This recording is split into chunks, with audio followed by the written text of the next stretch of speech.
आके अब आपके बीच में हैं, यहाँ अपनी बात रखेंगे, फिर आगे की तरफ चलेंगे, फिर वहां जाके बात रखेंगे और इसी तरह कारवां चलता रहेगा जब तक एक एक व्यक्ति तैयार नहीं हो जाता अपने हक अधिकारों को लेने के लिए, तब तक हमारा काम जारी रहे। तो मैं धन्यवाद दूंगा सरपंच जी को।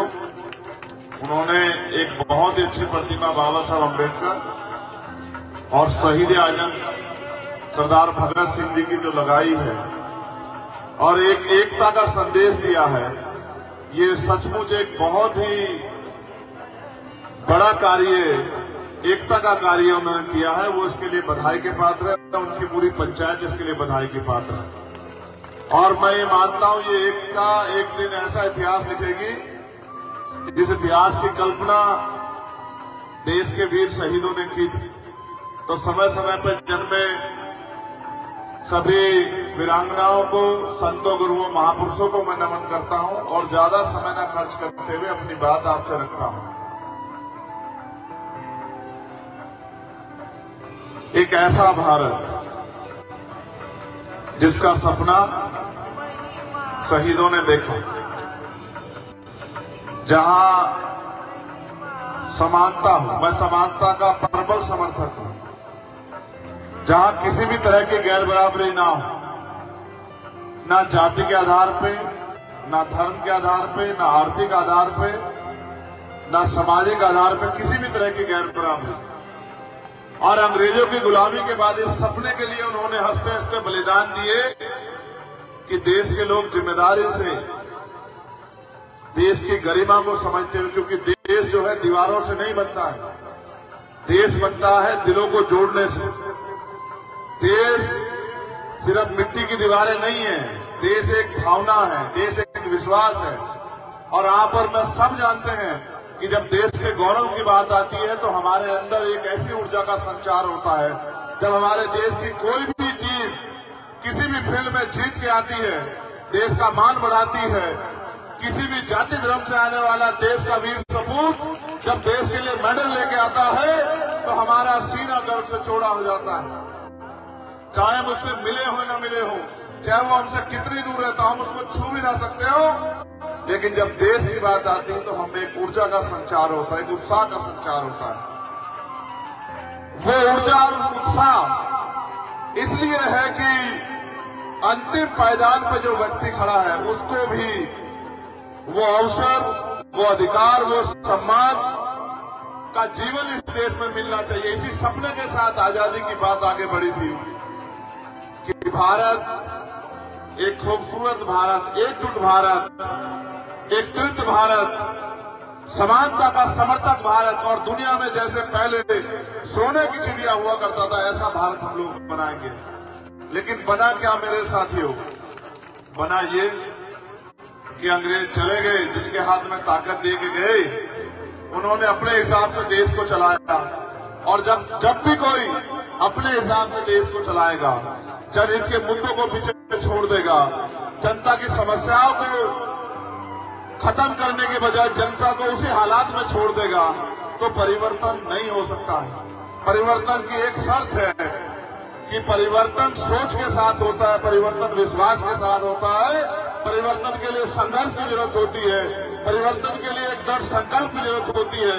जैसा संकल्प आज इस मंच पर दिखाई दे रहा है, अगर ऐसा ही संकल्प किसान, कबीले, नौजवान, महिलाएं, मजदूर और हक वंचित समाज और वो समाज जो चाहता है कि देश एकजुट हो, अगर वो कर ले तो दुनिया की कोई ताकत नहीं है कि भारत को सोने की चिड़िया बनने से रोक दे। लेकिन बुरा ये है कि हम नेताओं के चक्कर में फंसे और जो हमारे महापुरुष हमें सिखा के गए, हमने एक बड़ी गलती की। मैं कॉमरेड यहाँ बैठे हैं, बहुत सीनियर है हमारे, में उनसे कह रहा था कि आप मेरे से बाद में बोलना, आप अध्यक्ष सभा के, मगर उनका एक पुराना अनुभव है नागौर का, और मैं समझ गया कि वो उस अनुभव को भगीरथ जी ने मेरे कान में कहा कि हमारा एक अनुभव है कि जब आप जाते हो तो आपके सारे साथी चले जाते हैं, आपके साथी भले आप मने करके जाओ। तो मैंने इनसे कहा कि मैं जा थोड़ा ही रहा था, मैं तो ये कह रहा था कि वो बड़े हैं, उनका एक सम्मान है। मैंने अपने पिता से, अपने महापुरुषों से सीखा कि बड़ों का सम्मान करना चाहिए। तो इसलिए मैं चाहता था कि वो अध्यक्षता कर रहे हो, मेरे बात बोले। और हम सब लोगों को अपनी बात से जो है वो आशीर्वाद भी दें और हमें रास्ता भी दिखाएं। लेकिन जब मुझे बाद में अवसर मिला तो मैं जो आपसे कहना चाहता हूं वो ये है कि शिक्षा जो है वो एक हथियार है, ऐसा हमें बताया गया, समझाया गया। शिक्षा सिर्फ रोटी रोजी का काम नहीं है। शिक्षा आपको तर्क करने की शक्ति देता है, तर्क की कसौटी पे आने की शक्ति देता है। शिक्षा दोस्त दुश्मन अच्छे बुरे की पहचान कराता है।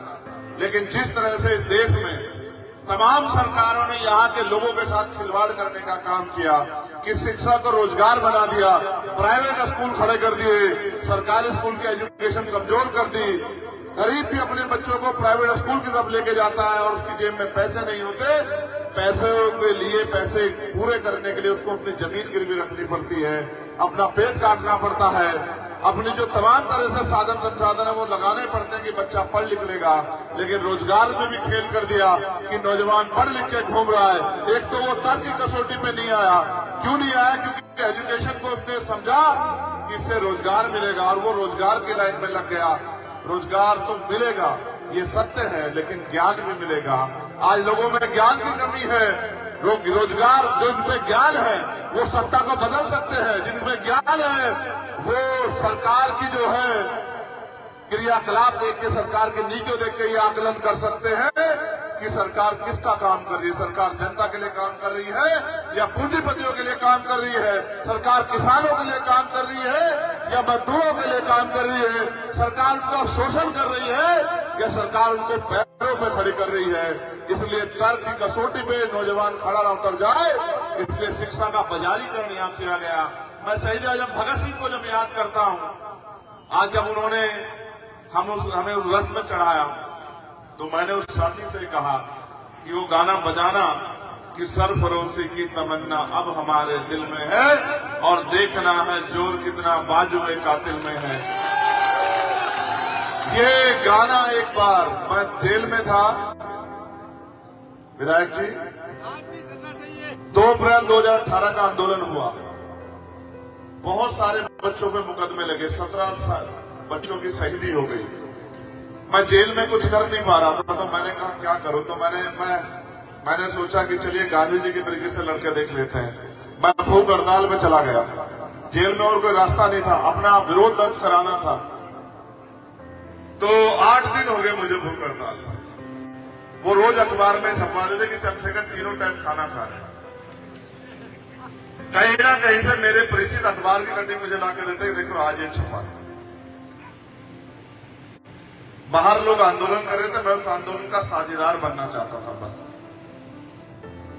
तो मैंने अपने अधीक्षक से कहा कि सर, उन्होंने कहा चंद्रशेखर कोई मांग हो तो बताओ। मैंने कहा एक ही मांग है, आज आप मुझे लेजेंड ऑफ भगत सिंह लिखवा दो।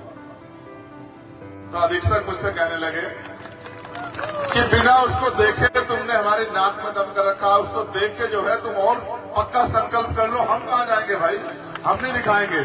भगत सिंह केवल एक नाम नहीं है, भगत सिंह एक विचार, और जिसने वास्तविकता में शहीद आजम भगत सिंह को पढ़ा है, मैं शर्त लगा के कह सकता हूं कि दुनिया की कोई ताकत उसे तोड़ नहीं सकती।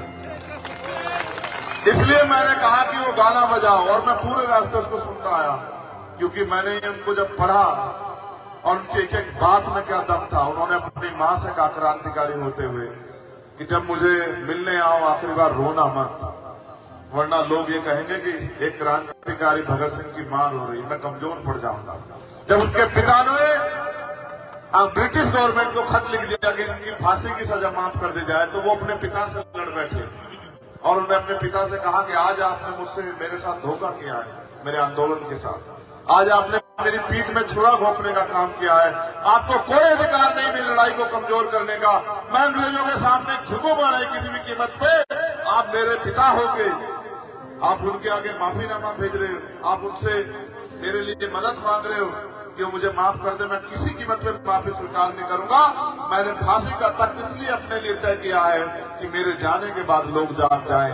भगत सिंह को जैसा मैंने कहा कि भगत सिंह एक विचार थे, आज के नौजवानों में वो विचार कम दिखाई देता है, क्योंकि संकल्प नहीं है। थोड़े थोड़े सभाओं में, थोड़े थोड़े साधनों पे हम अपने आंदोलन को कमजोर कर देते हैं।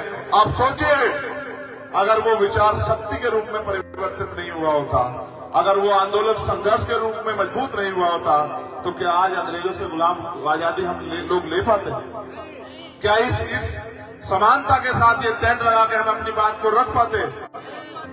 ये इसको संभव करने के लिए बलिदान देना पड़ा है। इसलिए मैं आपसे भी कहना चाहता हूं, आप ये सोचते हो कि नारे लगाने से आजादी नहीं आएगी। नारे लगाने से कोई आजादी नहीं आएगी।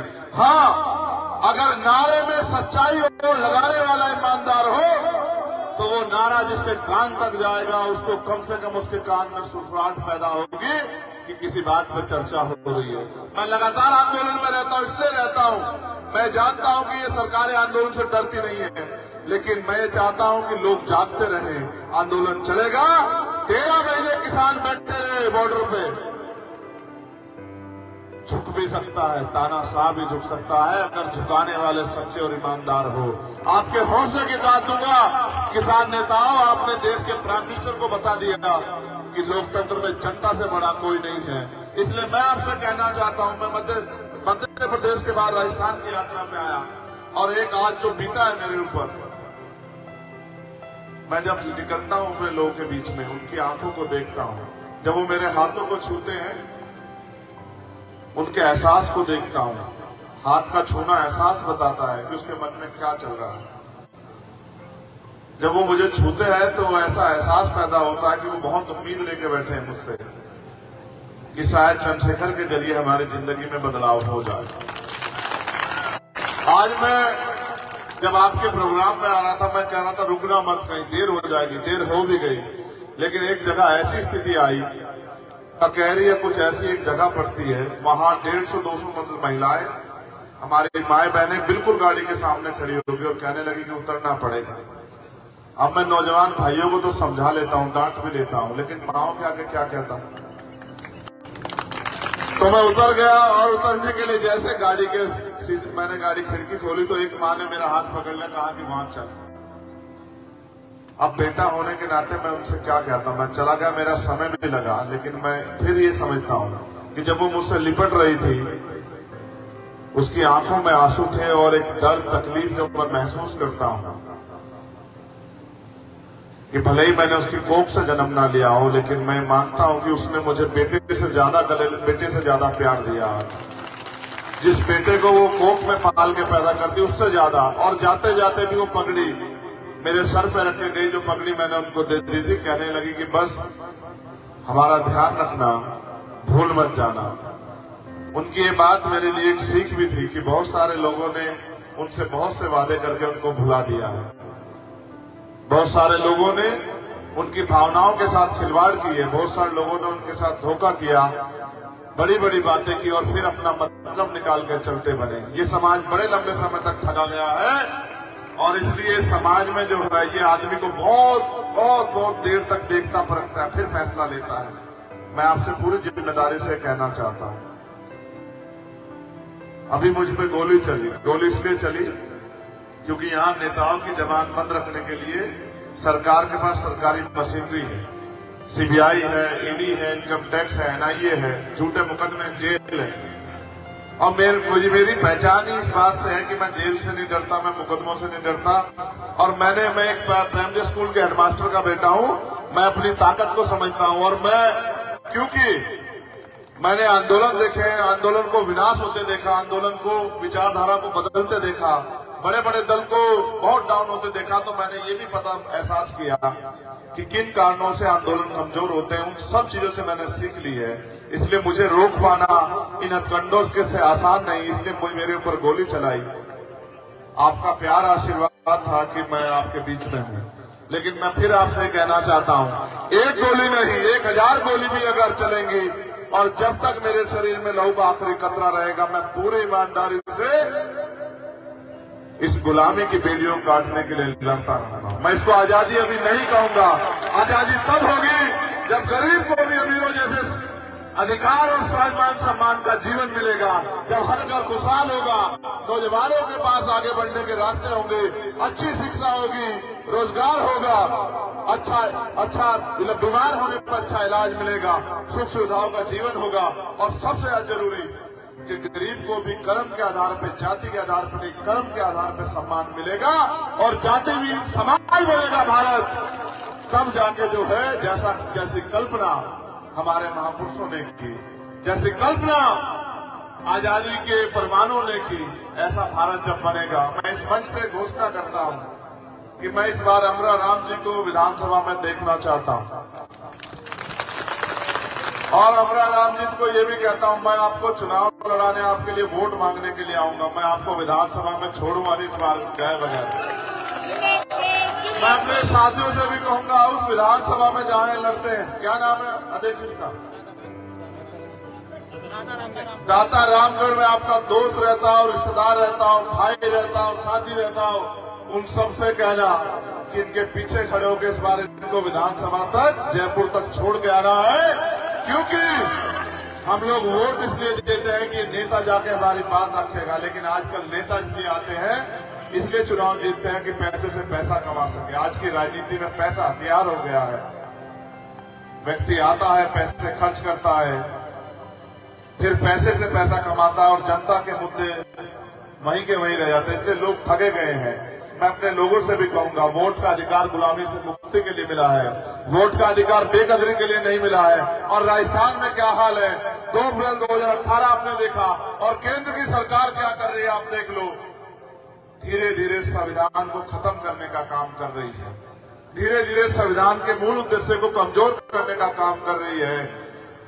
पहले नौकरियां आती थी, अब नौकरियों के नाम पे झुंझुने हैं, अब लेटरल एंट्री है, अब ठेकेदारी है, संविदा के नाम पे अपने लोगों को, विधायकों को, मध्य प्रदेश में मैं था, विधायकों के रिश्तेदार, मंत्रियों के रिश्तेदार सब नौकरी लग गए और गरीब के बच्चे लाइन में खड़े रह गए। और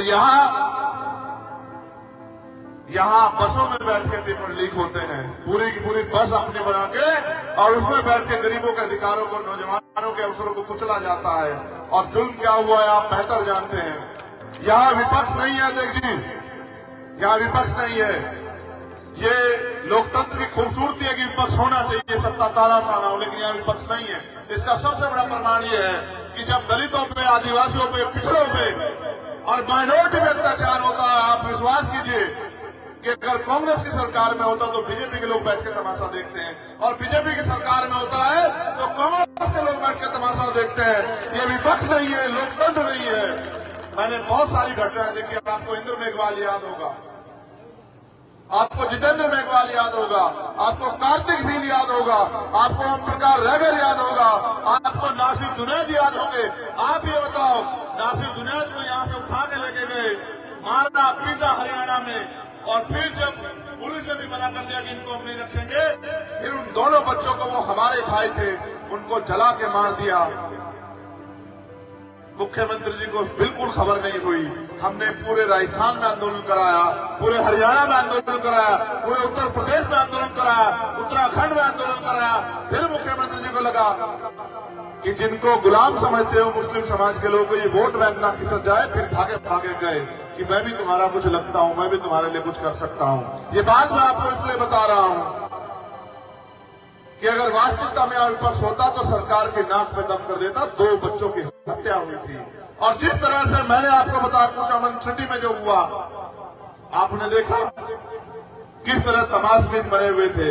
पहले जाति देखते हैं अपराधियों की, फिर ये देखते हैं कौन सी पार्टी जुड़ा है, उसके बाद आते हैं। इसलिए मैं आपसे कहना चाहूंगा कि ये जो मजाक आपके साथ चल रहा है, इस मजाक को आपको रोकना पड़ेगा, और ये ताकत आपके हाथ में है। बस जनता ये नहीं सब जान पाती, या इस बात को समझने में कमजोरी दिखाती है। उनको लगता है नेता बड़ा है, और मैं ये कहता हूं कि लोकतंत्र में जनता बड़ी है। जनता चाहे तो भगीरथ जैसे साथी को विधानसभा भेज दे, और अगर जनता चाहे तो राजस्थान के मुख्यमंत्री जी को विधानसभा में घुसने भी ना दे। ये जनता के हाथ में है। जनता पता नहीं अपने आप को क्यों कमजोर समझती है। इसलिए मैं आपसे कहना चाहता हूं, आपके पास वोट की शक्ति है, वोट 2 धारी तलवार है। अगर आपने अपने व्यक्ति को दी जो आपका हित चाहता है, जो आपके लिए लड़ रहा है, तो वो विधानसभा में भी आपके लिए लड़ेगा और आपकी समस्याओं का सलूशन कराएगा। और अगर आपने किसी भी लाभवश, किसी भी सुविधावश, किसी की बातों में आपके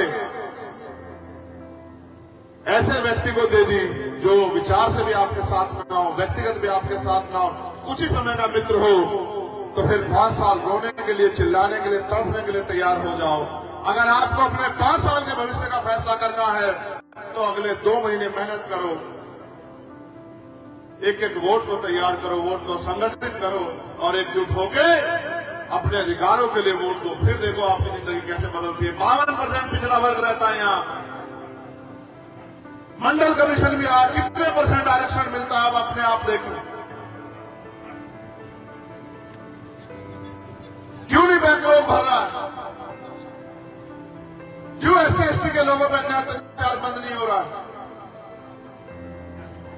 सरकार का जो तिजोरी होती है, आप इस बात को गौर से समझना, ये सबसे बड़ी समझने की बात है। लोग नहीं समझ रहे हैं। अभी मुख्यमंत्री ने कुछ योजनाओं लागू की है और लोग सोच रहे हैं कि मुख्यमंत्री हमें कुछ दे रहे हैं। सच ये नहीं है। आप इस बात को समझो कि जो सरकार की तिजोरी होती है वो आपके पैसे से भरती है। आपका पैसा टैक्स के रूप में उस तिजोरी में जाता है। उस पैसे को आपके ऊपर लगाने के काम को मैं बहुत बड़ा काम नहीं मानता हूं। आपका पैसा आपके ऊपर लगना चाहिए। मैं तो ये मानता कि मुख्यमंत्री यहाँ के नौजवानों को 5-5 हजार रुपए भत्ता देते जो बेरोजगार घूम रहे हैं, तब मैं मानता मुख्यमंत्री जी कुछ कर रहे हैं। यहाँ के गरीबों के बच्चों को पढ़ने के लिए विदेश भेजते योजना बना के, यहाँ की बहन बेटियों की सुरक्षा की व्यवस्था करते, बहन बेटियों के लिए रोजगार की व्यवस्था करते, किसानों की फसल के दाम उनको मिले, MSP की गारंटी मिले, मजदूर को न्यूनतम वेतन मिले, इसकी व्यवस्था करते। सरकारी कर्मचारियों के साथ उत्पीड़न ना हो जाती धर्म के नाम पे, बैकलॉग भरा जाए। जिन पे जमीन नहीं उनको जमीन मिले, जिन पे उद्योग धंधे नहीं उनको उद्योग धंधे मिले, जिन पे लोन नहीं उनको लोन मिले। अगर ऐसी व्यवस्था करके सरकारें आपको आपके पैरों पर खड़ा करती तब मैं मानता सरकारें आपकी हैं। और अगर वो ऐसा काम नहीं कर रही है तो मुंह से मान के सुन लो कि ये सरकारें आपकी नहीं हो। जो सरकारें आपकी नहीं है वो आपका भला नहीं कर सकती है। इसलिए आपसे कहना चाहता हूं, अगर वास्तविकता में आप चाहते हो कि चंद्रशेखर आपके लिए कुछ करे तो फिर मेरे हाथों को वोट की शक्ति से मजबूत करो। क्योंकि जब तक आप मुझे वोट की शक्ति नहीं दोगे मेरे पास आपकी जिंदगी बदलने की ताकत नहीं आएगी। अगर ताकत का एक फॉर्मूला है, ताकत चाहते हो तो ताकत दो। और जिस दिन आपने ताकत देनी शुरू करी, याद रखना उस दिन आपके साथ होने वाला अन्याय जो है एक झटके से बंद होना शुरू हो जाएगा।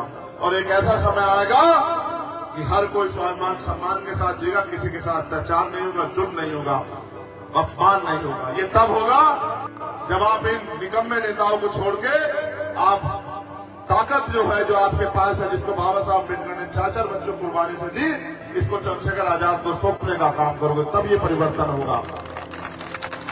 वरना सड़कों से आंदोलन हो सकते हैं। एक कानून बदलवाने के लिए यहाँ किसान नेता बैठे 13 महीने लगे, जो किसान कानून चाहते ही नहीं। अगर आप अधिकार चाहते हो तो फिर 10 साल आंदोलन करना पड़ेगा। या फिर एक अच्छा रास्ता यह है कि आपके अंगूठे में इतनी शक्ति है। पहले लोग राजतंत्र था, तलवारें चलती थी, भाले चलते थे, हाथी घोड़ों पे युद्ध होते थे, हजारों लोग शहीद हो जाते, तब जाके राज बदलता था। आज मेरे लोगों आपके हाथ में इतनी शक्ति है, ऐसे अपने निशान पे बटन दाब देना, फिर देखना आपका विधायक जीत के जाएगा, सरकार बनेगी और फिर आपकी समस्याओं के लिए सरकार लड़ेगी। मैं तो आपको जगाने के लिए आई, मेरा काम। मैं मानता हूं कि लोग धीरे धीरे जागेंगे, लेकिन आज नहीं तो कल जागेंगे। हमें भरोसा है कि हमारे महापुरुषों के सपनों का भारत बनेगा, जहां समानता होगी, जहां बंधुत्व होगा, जहां भाईचारा होगा, जहां लोग एक दूसरे के खून के प्यासे नहीं होंगे। आज आप मार्केट में जाके देखो, लोग जहर बेचने से परहेज नहीं कर रहे हैं। अगर 2 पैसे जेब में मिलते हो, कितनी चीजों में मिलावट हो रही है, आप जाके देख लो। देखो क्या हालात हो गई है। इसलिए आपको अपने पक्ष में फैसले लेने पड़ेंगे, तभी भ्रष्टाचार के खिलाफ कानून बनेंगे, तभी भ्रष्टाचारियों पर कार्रवाई होगी, तभी ईमानदार लोगों को आगे बढ़ने का अवसर मिलेगा, जब आप अपनी वोट की शक्ति को समझोगे। इसलिए मैं आपसे अपील करूंगा कि आने वाले कल में जो अगले 2 महीने आपके पास हैं, एक होता है वोट देना, एक होता है वोट दिलाना। एक एक आदमी, एक एक व्यक्ति को तैयार रोज करे, अपनी जिम्मेदारी को समझे और फिर देखिए अगले 1.5 महीने में एक एक आदमी 60-70 लोगों को तैयार करेगा। और जिस तरह आप हजारों की संख्या में विधानसभा में हो, जितने लोग यहाँ बैठे, अगर एक एक आदमी को रोज तैयार करोगे, 60-70 आदमी एक आदमी तैयार कर देगा, तो आपके प्रत्याशी को 60-70 हजार वोट पड़ेगा। और जब आपके प्रत्याशी को 60-70 हजार वोट पड़ेगा, आपका प्रत्याशी 10:30 बजे विधानसभा में जाएगा। जब विधानसभा में जाएगा तो आपके हकों के लिए लड़ेगा। इसलिए मैं आपसे अपील करूंगा, अपनी जिम्मेदारी को समझो, अपनी जिम्मेदारी को अपने कंधों पे उठाओ और आगे बढ़ के काम करो, मेहनत करो, गली गली जाके लोगों को तैयार करो, सिर्फ नारों तक सीमित मत रहो। ये जब भी घर उठो तो बाबा साहब के उस बात को याद रखो कि पॉलिटिक्स द मास्टर की राजनीतिक सत्ता वो चाबी है जो आपके सारे ताले खोल सकती है। अगर चूक जाओगे तो अगले 5 साल तुम जाके अन्य अत्याचार के लिए तैयार रहना सहने के लिए, और अगर नहीं चूके तो अगले 5 साल में आपकी जिंदगी में इतना बड़ा परिवर्तन होगा। क्योंकि मैं मानता हूं कि आज के जो हालात हैं, नेक टू नेक की फाइट है। अगर आपने अपने जनप्रतिनिधि भी जिता दिए तो आपके जरिए सरकार बनेगी, और जब आपके जरिए सरकार बनेगी तो जो योजनाएं हम चाहते हैं वो राजस्थान में लागू होगी, उन्हें कोई रोक नहीं पाएगा। फिर हम बताएंगे किस तरह से आपकी जिंदगी बदलती है। बहुत बहुत धन्यवाद।